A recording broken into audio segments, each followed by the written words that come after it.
S, right. ಇದು ರವಿವರ್ಮನ ಚಿತ್ರಕಲೆಯೇ ಸರಿ. ಭೀಮಸೇನ ನಳಮಹಾರಾಜರು ಸೇರಿ ಮಾಡಿದಂತಹ ಅದ್ಭುತ ಸಿಹಿ. ಪನ್ನೀರ್ ತಗೊಂಡು ಪನ್ನೀರನ್ನ ಬೆಣ್ಣೆ ಥರ ನಾದಬೇಕು. ಒಂದು ಗಂಟು ಇರಬಾರ್ದು.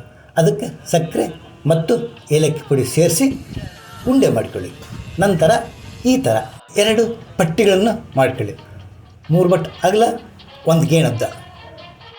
ಪಟ್ಟಿ ಮಾಡ್ಕೊಂಡ ನಂತರ ಒಂದು ಅರ್ಧ ಗಂಟೆ ಫ್ರಿಜ್ಜಲ್ಲಿಡಿ, ಸ್ವಲ್ಪ ಗಟ್ಟಿ ಆಗುತ್ತೆ. ನಂತರ ತೆಗೆದು ಮಾವಿನ ಹಣ್ಣಿನ ಪಲ್ಪನ್ನು ಅದರ ಮೇಲೆ ಹರಡಬೇಕು. ನೀಟಾಗಿ ಹೊಂದಾಣಿಕೆ ಮಾಡಬೇಕು.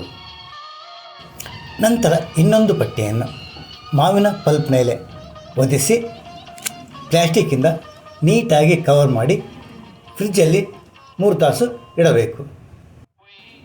ಒಂದು ರಾಯಲ್ ಫುಡ್ ಅಂತೀವಲ್ಲ, ಅದೇ ಥರದ ಫುಡ್ ಇದು.